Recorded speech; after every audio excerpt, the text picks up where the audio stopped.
Hey, what's up everybody? My name is Steven here at Shoot GTR, and we're back today with our employee builds, and this one specifically is going to be about our rifle platforms. So let's go ahead and jump into it. Let's start from the front to the end. What I have for you here is one of the newer iterations of the SRBS from B&T. This is the direct thread 5.56 model.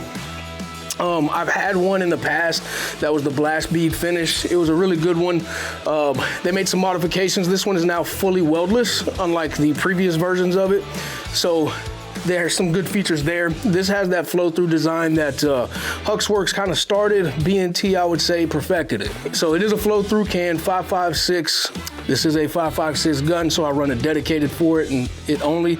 Nonetheless, with the direct thread, you can use the standard hub pattern, thread pattern. So if, Surefire actually just came out with their locking collar hubs. So I'm actually about to adopt that and throw it on here because that's mainly what I run on all my rifles are Surefire muzzle devices. Nonetheless, I run the SB2 on my secondary. So with that said, it's very modular in that aspect where you can throw another hub onto it, so it's hub compatible. Now, making our way down, I have a Surefire scout light. This one is the KE2DF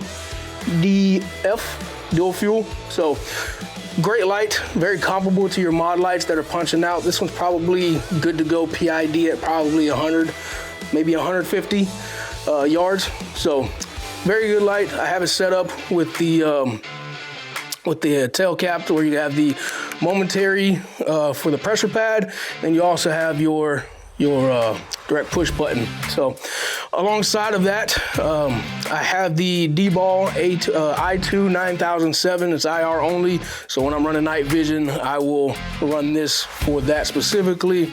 It has no vis laser, not really here nor there about it. Couldn't really care less. I don't typically run a vis laser on most of my guns anyway. Now starting actually into the gun itself, I have a complete BCM upper. This is their QRF model. I get it why everybody likes their brands and stuff, but BCM is always going to be good to go to me. It's considered mid-tier to a lot of people. I'm okay with that because I know that I'm getting probably the exact same performance and lifespan out of this as most of your other manufacturers. They're good to go, plain and simple. 12.5-inch barrel came complete from BCM themselves. So what I also did was I married it to an Arrow lower receiver that I built out myself, and just standard CMMG lower parts kit inside of it, nothing crazy or flashy. I did end up replacing the trigger down the line just because I found myself outrunning that mil-spec trigger. I went ahead and got the Geisley SDE. That was a recommendation from Bill, our lead instructor and range master here. Solid product, solid guy. So with that, on top of that upper here, I have your Unity 226 mount with your Aimpoint T2. The creme de la creme, if you ask me, but you know, people like their EOTechs and some of their Hollow Suns, but I'm neither here nor there on those. I also, along with that, right underneath here, inside of that, the upper receiver, I threw in a bootleg adjustable bolt carrier group. Now, the cool thing about the bootleg adjustable bolt carrier group, instead of running an adjustable gas block on the fore end of your barrel here, one thing I like about the BCG is that because you have your open ejection port here, I can adjust however I need to from that bolt carrier group, because,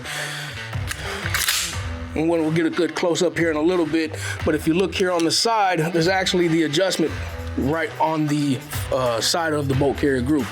From there, you can adjust it in 4 different positions. What I ended up doing for my 10.5 secondary weapon system, what I did with that one is I had to kind of sit it in between those adjustment points just because I wanted to get the ideal ejection out of that pattern. So at the end of the day, you can kind of tweak it. You can go outside of those 4 positions, just so you know. So I went with the Radian 45-degree safety selector here in the Arrow lower receiver.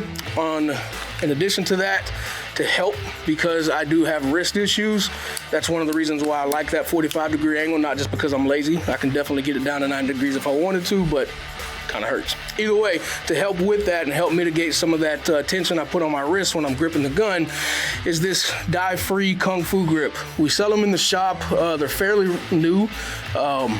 I've found that I really like the angle that it puts it at. It puts it almost to a 90-degree angle, which definitely helps, especially when you get into any compressed ready positions or anything like that.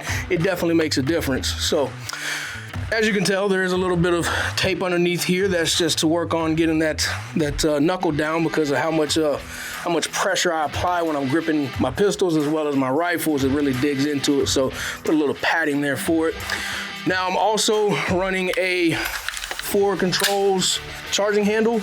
It's also kind of a gas defeating system where, and we'll show you up close here in a moment, but essentially on this charging handle, you have a raised shelf so that when your gas comes back inside of here, it actually kind of pushes it up more towards the top and away from your face.